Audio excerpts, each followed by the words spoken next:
What's going on, guys? Goon here today with the first week 1 recap of Survivor. Um, and we do have a reconfiguration of my picks based off what happened. I posted on Twitter right before the season got aired who I thought was going to go far, who I thought wasn't going to go far. We had some pleasant surprises, and week 1 is in the books at this point. We had a few people get some intro packages. We'll just go over them pretty briefly. Ryan, he got a intro package. Um, he's coming into the game. He he spent his life for about 4 years going to therapy, trying to figure out how to walk because he grew up with cerebral palsy. And his mom was like, you know what? No, the doctor's telling him he can't walk. He's going to go walk. Ryan actually was very impressive in this episode, and we'll talk about it later in the challenge portion of it. But Ryan really impressed me. He really impressed me. Then we have Nika, um, and she kind of gives out that vibe that she's just happy to be there. Um, I wasn't getting huge gamer type vibes from her. I really wasn't. She had herself an intro package. We had Noelle Lambert. She was in there, and she actually is a Paralympian. She lost her leg at the age of 19, so she got a intro production package for the season. Then we had Sammy. He's a younger guy. He's the youngest guy on the cast, 19 years old. He's a pleasant surprise, man. He's a pleasant surprise. He's a little schemer. He told people he was 22. He was telling people. He was just thinking. He's always thinking. I thought this guy was gonna be kind of like Zach from last year, from the season where that Marianne won, where he's gonna come in. He's just not really gonna be there on that level intellectually to be thinking about everything. He's going to be more so caught up in, oh, I'm on TV, oh, I'm on the game. But it seems to me as a Sammy, his mind's just always constantly going. I think he might be a major player. I actually thought I'd had him as my first out. And now, after watching week 1, I think he could be a major player because he was a very big personality on this show. I think he's going to go far from what I've seen. Then we had Lindsay. She's the mother of the group. She's, I believe, the oldest female contestant. I don't know if she's older than Gabler, but she is the oldest contestant on the show that is a female. And her big thing going into this is she wants an all-girls alliance. That's her big goal. She wants to work with all the women in her tribe, and she wanted to recruit James Jones onto her team. So that's a big storyline that we could potentially be seeing with Lindsay. Is she gonna go in when they go to tribal? If they do go to tribal, or is the women's alliance gonna be a thing we have to be concerned about? Are we gonna be trying to recreate the Parvati Black Widow Brigade? Are we gonna try to do something like that, or is this going to be one of those all-girl alliances that absolutely flops and one or two of the women that are in the alliance go flip and are with somebody else because they're not thinking about what we want to do with this girls' alliance. They're thinking about how do I get the $1,000,000. Then we had Carla. Carla, oh dear Carla. She bonds with Gio right off the bat. They're both part of the LGBTQ plus community. They bond about the struggles that they had being part of the community and Gio was talking about how like his family didn't want to talk to him and all that type of stuff. But Carla, I'm very interested with Carla because she seems to be almost everywhere. Because Carla, she has an alliance to start the show off with Gio and Ryan, but she also has an alliance slash option to go play with James and his alliance. She's kind of playing both sides, and she's kind of hitting that two-way line. So the first time they go to tribal, she'll be somewhere in that deciding vote whether she wants to play this way or this way. She's kind of in the middle of two alliances, which is a dangerous position to play from, but it could potentially work, and it does save you for a period of time. It's just whether or not she can maintain trust with others. But Carla is somebody that I think could potentially have a decent season and go well into the merge. Um, then we have Cody. Cody, to me, man, I don't feel like he was connecting with very many people. I'm not gonna lie. I'm really not gonna lie. Um, he he wasn't bad necessarily. He tries to get something going with Jesse. Jesse, he had his own cool story about how he grew up as a gang member, but instead, once he realized that that wasn't the path for him anymore, once he went to rehabilitation, that he went and changed himself. He went to Berkeley, he went to Duke. He has a family. He has a PhD. He really reinvented his life. So they were kind of conversating about their tattoos, and Cody he is a complete surfer, bro. And I don't think he's the Fabio type where he's just gonna win people over. I'm just not feeling that people really vibe with Cody the way that Cody thinks they do. I think he's somebody that he's going to struggle as the season gets longer to make connections and to stay out of people's way. Because kind of when you have somebody, for example, last season we had Marianne, right?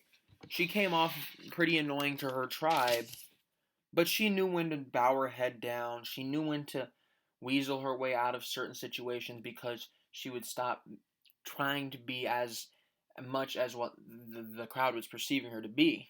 She would figure out ways and who she can be rambunctious around. I don't think Cody has that switch. I don't think he has that switch, at least from what has been shown on TV. I think he is going to struggle to go far in this show. I'd be I would be shocked if he made it anywhere past 2 or 3 eliminations in the merge. I could see him finishing like top 8, but that's probably about it.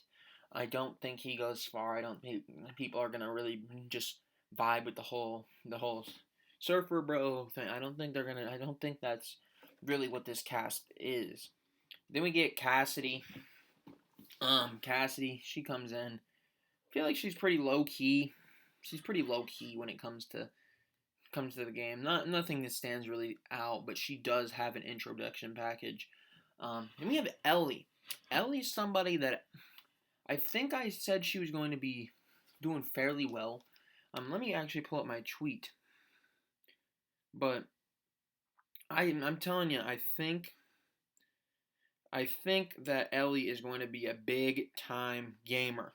I had her finishing 4th as a jury threat, and from what I saw today, she doesn't lack anywhere in the strategy part. She's constantly thinking. I perceive her, and I think that the people around her like her. I think she's a very likable individual. I think she is going to go far.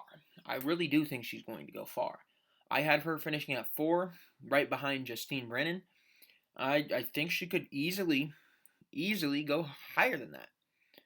I could see her potentially being the winner of this season. Ellie, I think from what we saw that she's willing to play the game. She knows what she wants. She doesn't really give in to anybody else's wants. She doesn't make it into a well, it's us versus you thing. She uses logic. Feels like she's very manipulative. She's able to get people onto her side very, very easily. And I think that's going to be beneficial for Ellie going further down the season. I see her making the merge. I see her going far into the merge. I think that she could potentially be one of these people that we're talking about being the winner going into the last 2 or 3 weeks of Survivor this season. Now, granted, I could be completely wrong. I could be completely wrong, and she could be voted out next week. That's the whole aura of the show. Is you have somebody that can come off very strong in week 1, and then completely fall off in week 2. Ellie, she lined herself with Owen early on. She wants to work with Owen, and her and Gabler also had a connection because they both kind of like being low key. they kind of like they really felt that each other were being true to themselves during their interactions. But she does seem as if she's willing to backstab people when necessary. She's willing to work with others, but I think she has her group right now in this part of the season in Owen and Gabler, and I think that is going to be where they move forward. Then we have James Jones, my winner pick. My winner pick. I'm not gonna lie, I didn't see much out of James Jones this episode. Um, he was just kind of there. He did help raise the people on the challenge, but it didn't really matter because he couldn't get up the. So Ryan had to come back down and help him up. Ryan absolutely killed the challenge. But before we get to Ryan, the last person with an introduction package was Owen, and Owen, this man is a genius. He's constantly thinking. He's very likable. People want him, or people are already thinking about Owen being a threat down the line. They are already thinking Owen could be a threat down the line. And that is something that it doesn't happen lightly. It doesn't happen lightly. So I think Owen's going to be a primary focus going throughout the season. I think he's going to be solid. Then we get with the introduction.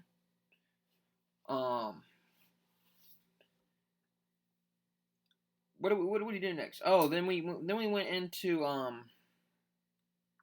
the challenge to start the season, where only one team is going to win, and then nobody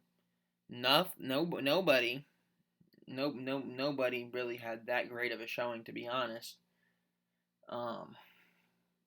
And Owen, his group, because they lost the challenge, they had to complete a task. And their task was they wanted to work with a team to solve the bones, to figure out the biggest number that they could potentially find out of the bone structures that they made. Sammy is the one that came up with the number. Sammy is the one that won. Sammy is somebody that I think is sneaky smart. I don't think he comes off as smart, but he is very smart.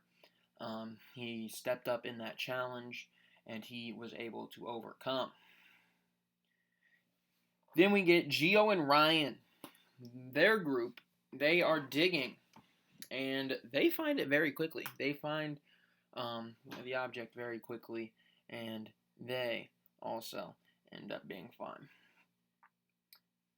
Then they have a boat come. The boat comes on in and tells them to climb a rock to make a decision. So they make a trek through the ocean. My bad. I didn't even tell you who was on this trip.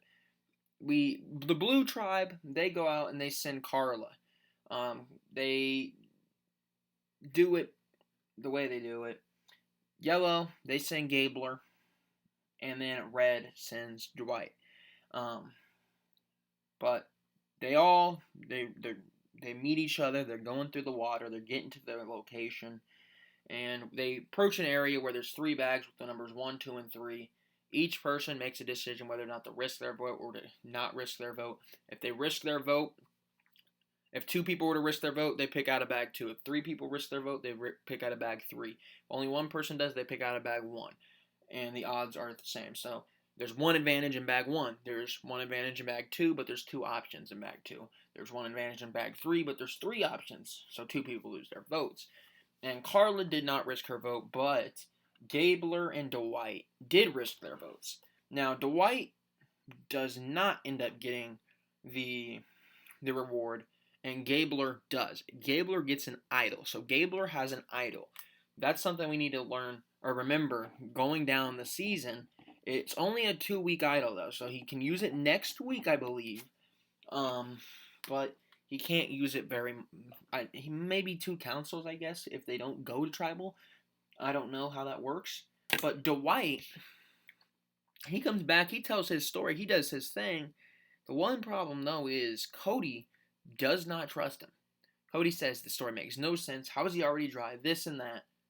The story literally panned out, but Cody doesn't trust Dwight. And for seemingly no reason. I don't know why you wouldn't trust Dwight. I mean, he told you that he risked his vote, but he doesn't know what it is yet. I mean, that's a pretty. I mean, it's not like he came back and was like, "Oh, I didn't risk my vote." He told you he risked his vote. What do you mean you don't believe him? Cody, to me, is somebody that he's just gonna have a very hard time bonding with people because he's all over the place. It doesn't make sense to me. It doesn't really make sense to me. Then we get to the challenge portion. The challenge portion. We got the blue team. They do a phenomenal job. It's going great. Ryan, big performance out of Ryan. He single-handedly was able to go back down and help his team back up the ladder. He finished the maze puzzle. He was doing it all. He was doing it all. Yellow, however, was held back by Janine. She was unable to get underneath a portion that she had to dig under and squeeze under a log. She was unable to do that. Took a while on that. And that held them back and continued to keep them in fight for second place. Then you have the red team. They didn't really ever have a trip up. They just weren't very fast. But they, on their puzzle, had Noelle and Jesse doing their puzzle. And Yellow ended up having Sammy and Gabler do their puzzle. Sammy and Gabler were arguing the entire time. Sammy's telling him, "Oh, do this." Gabler does it, and then he says, "Well, you did it too much." And they just are arguing the entire time. Meanwhile, Jesse and Noelle, they're just staying focused. They're staying on track. They're working it together. They're showing teamwork, and that ends up getting them second place. So the Yellow Tribe is going to Tribal Council to end the show on week 1. So we get back to the to camp, and the first thing that's said is from Gabler that he is going to play his shot in the dark. He doesn't want to use his idol tonight, and he knows his name's going to be on the block, so he's going to use his shot in the dark. And Ellie and Owen, his alliance, are like, "What are you doing? Calm down. No. We want to work with you still. You're still in our alliance. We're not putting your name on the paper. We are not doing it. You are thinking way too far. You don't have enough trust. Don't do it. Do not take your shot in the dark and risk our votes, because we want to get somebody else out." So then you have Sammy and Mariah. They're going over a conversation about how they want it to be either Gabler or Owen. And they're thinking, well, Gabler has an idol, but also Owen's somebody that they might not be thinking about, but he can be a threat down the line. Owen's smart. He's athletic. He has a likable personality. He's somebody that could be a threat down the line. They're thinking all the way that far in advance that they're thinking about he could be a threat in the future. So that's their stance on how to get Owen out. Then Ellie and Mariah, Ellie's talking to Mariah, and then she's like, "I have a plan. Mariah has a plan." The thing Mariah doesn't know, though, is that our plans, they don't match up. It's conflicting. Our plans are different. And then Janine, somebody who's going to be in the middle, says she's with Ellie. She's with Ellie. She's in Ellie's alliance. She says she doesn't want it to be Mariah because she doesn't want to be picked off one by one because the men have an alliance and the women don't, and they're just able to easily pick them apart. So Janine's trying to get them. Do we worry about strength in numbers with more women than men, or do we worry about not even having to show up to Tribal Council because we keep Owen, who has proven to be decent at challenges, who's proven to be smart, who's proven to be an asset. So they make them weigh that. So going into Tribal Council, it seems as if Owen and Mariah are the two targets here. And Janine and Ellie are going to be in the middle. Ellie wants to go Mariah, but she's starting to think, what if I go Owen? Because that eliminates somebody down the line that could be a problem. So That's the type of thinking, though, that Ellie didn't propose the idea that Owen could be a problem. She knows why you want to vote Owen out, but she didn't propose that idea, which makes me think Ellie has the mental capacity and the stability in the game to not react emotionally. She knows what she's doing, she has a plan. She's not going to vary from that plan just because somebody else said something to her that makes her question her plan. And I think that is how you win the game of Survivor, is when you have somebody like Ellie who knows exactly what they want to do and when they're able to get it done. And in Tribal Council, that is exactly what happened. 2 votes for Owen, I believe, unless the vote that was already shown for Owen was Mariah's. But it doesn't matter because 4 votes were on Mariah. And Mariah, shockingly, was the first out of the season. I had Mariah finishing 6th. I had her finishing 6th because I thought she was going to be too likable. She was going to be a jury threat. I was blatantly wrong about that. And just like that, I'm probably blatantly wrong about most of this. James Jones is number 1. I don't think James Jones is going to be the winner after watching this. I think it's going to be Ellie. Number 2, Jesse Lopez. I think he could still get there. Justine at 3. I don't know. She kind of has like a purple edit. I like her. I think she's good. I think she knows what she's doing. I just don't think she connects with anybody really. And maybe somebody like a Sammy, a bigger personality, somebody that can have a little bit more influence on the groups that they're with, could jump up. So I think Sammy probably for me jumps into the top 5. I would still like to keep Mike Gabler.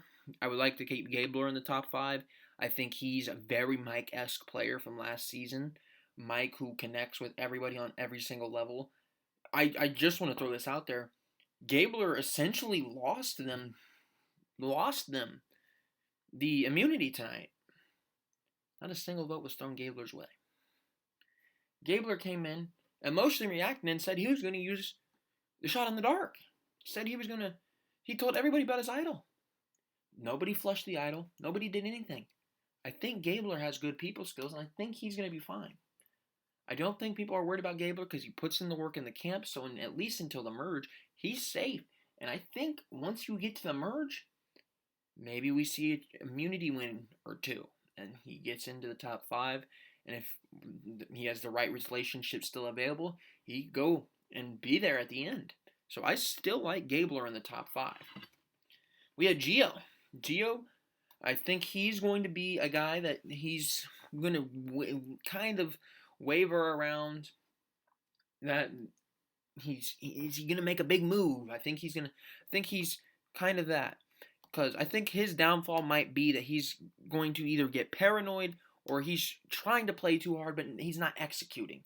I think he could end up being somebody that's just too kind to make the big move. That, oh, we could blindside Ellie this week. But I'm really close with Ellie, so I'm actually going to throw a random vote out on somebody else, and then now they're going to go and re-vote, or now they're going to have to draw rocks or something of that nature. I don't think Gio is going to make the big move. He seems like too nice of a guy. I don't think he's willing to play dirty, and I think you get him to the merge because of his likability, but I don't think he has that level to get to the final by turning his back on somebody. Now, Owen, I had him listed at 8. I think he could be a little bit higher. Everybody seems to know Owen's a threat. Everybody seems to know he's a threat. I can see it, man. I could see it. I could see him potentially making the top 5. He is somebody that, when it came to the challenge, he performed. He's shown the ability to be thinking at all times. He's shown the ability to be strategic. He's shown the ability to have good people skills. He's somebody that if he makes it to the merge, they're gonna have a target on his back. He's gonna have a big target on his back real quick. I think I'm gonna have him a little higher. Carla at 9 for me is weird. I don't know. She's playing too hard off the bat. She has way too many relationships, which isn't a bad thing. But if you turn your back on the wrong person too early in the game and you get viewed as untrustworthy, you're getting voted out probably before the merge, or you're one of the first people voted out in the merge. And that's the part that scares me with Carla. She has way too many relationships way too early on in the game. She doesn't have a set motive or a set mindset of where she wants to go. I hope she can go far because it seems like she'll be fun television because she's very good and very entertaining with who and how she interacts with people and is able to convince them to just follow her and want to be working with her. It's very interesting to watch. So I hope she does go far, but I don't see it necessarily. Then we have Cassidy Clark at 10. I'm not sure that this is the case. I don't think Cassidy's gonna go back. I don't think she makes the merge. I'm not gonna lie. She had a very, very purple edit. She was basically unseen. I wouldn't be surprised if she goes out early. I wouldn't really be surprised if she goes out early. She's somebody that I don't necessarily think is gonna be that much of a threat, and people might just vote her out because they're gonna go with the whole "oh, she's Parvati 2.0" thing. I'm not a big fan of that mindset, but I think she's potentially somebody that could be going out within the next few weeks. Cody, like I said, man, I just don't think people are gonna vibe with him. I don't think this is the cast for it. You have a lot of people there that have just feels like they've had a lot more, like, they seem more legitimate. They seem more like advanced. I don't really want to say advanced, but they feel matured. Like, you look at Carla, she's been through so much. Her girlfriend, she can't meet her I guess her wife. She couldn't meet her parents because they weren't supportive of what of being part of the LGBTQ community. You look at Gabler. He's been around for 51 years. He's one of the oldest people on the cast. You look at Ellie. She's emotionally intelligent enough to not weigh decisions based upon potentialities. She knows what she wants. You look at Jesse Lopez. He's been through rehabilitation. You just got a lot of people on this cast that just feel a lot more mature than Cody. And I think that might be his downfall. And I thought Sammy could potentially be the first out, and I think Sammy is somebody that he's going to have a lot of success, and I don't think that he is less mature than Cody. I just don't see Cody really connecting with people on the level of more than, oh, he's cool to be around, but he could be annoying. I mean, we'll keep him around until we got to get rid of him type of thing. And if his team just happens to have one or two people eliminated before the merge and they just need to kick somebody out, I could see it easily being him because I can't really see him fitting into like an alliance. To me, that's not where he kind of strikes me as like a lone wolf kind of guy. Granted, we've seen some of his relationships already blossom and bloom, but I don't feel he's just too much of a just ride with the flow kind of guy, and I don't think that that's going to be successful. Noelle Lambert, somebody that I think might make it to the merge. I don't think she'll go far in the game.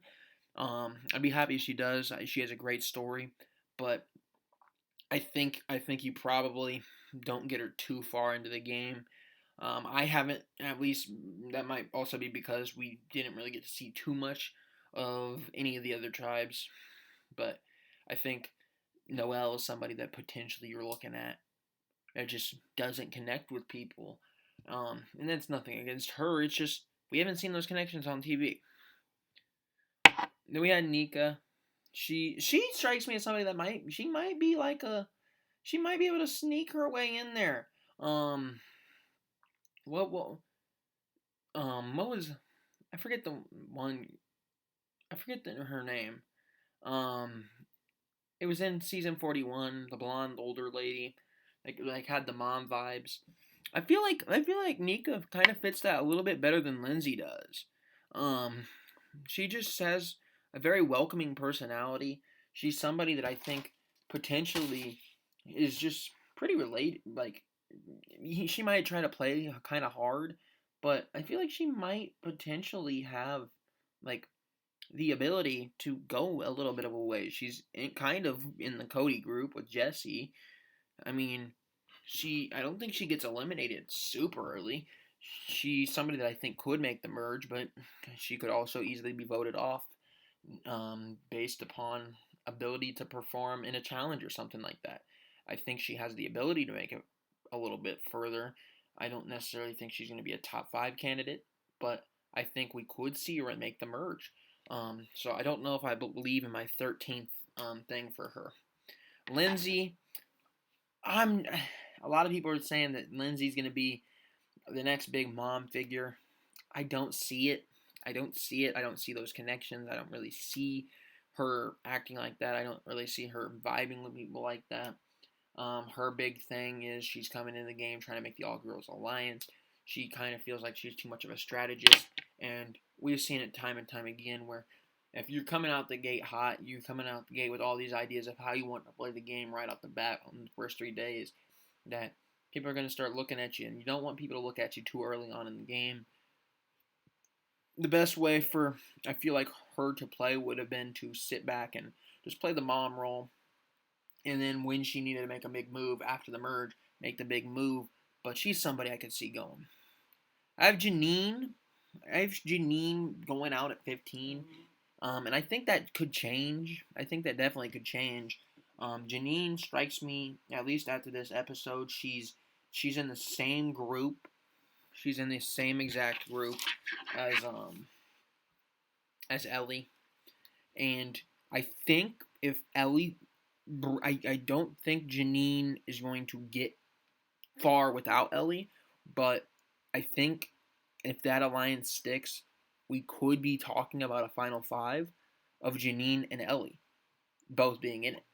I could see a situation where they're both a power alliance going through this. So I think Janine's safe for a few weeks at least. I had her as a 15th boot. I don't think that's true. Ryan, I was blatantly wrong about Ryan. I have him as my 16th player. He was going to finish 16th. I don't think that's true at all. I don't think that's true. I've seen a lot out of Ryan this episode. I was very impressed. He's somebody I expect to potentially be in the top 5 or 6 after this episode. He got a lot of screen time. He's somebody that I really liked. I think Ryan's going to be good. Then we get Dwight. Dwight, man, he just comes off as kind of out of the loop. He doesn't really seem in touch with what the tribe's doing. He kind of just, he feels shy at times. He just, something about him just feels as if he comes off very young. And I don't mean that as like, oh, he's the youngest on the cast, he's like really immature. He just doesn't seem to have like that many like connecting points with anybody. He can't really relate with anybody. It doesn't feel like, and that might just be because of the edit. And I'm sorry, I'm just trying to plug my phone in, or not my phone, my laptop in. So give me a second, and we shall be good. There we go. But to me, Dwight just something about him just feels like he might be a little bit too shy or too quiet or not able to make a move. He's kind of like Cody in a sense that he comes off just unaware of the people around him. I feel like he will struggle to relate with these people, and I feel like the biggest downfall to Dwight's game is probably going to be his inability to connect. Because I look at all the notes I have written down, and nowhere on here does it say anything about a Dwight alliance. I don't have Dwight's alliance listed anywhere. The most we got out of Dwight is that Cody doesn't like him. Cody wants him out. And Carla and Gabler said, oh, we're going to see you at the merge. And then Carla said, well, somebody's a big target and the other person's going to be a big target. So it doesn't matter because I don't really care if I see him at the merge. So Carla doesn't even care about Dwight. That's the only type of alliance we've seen about Dwight the entire time.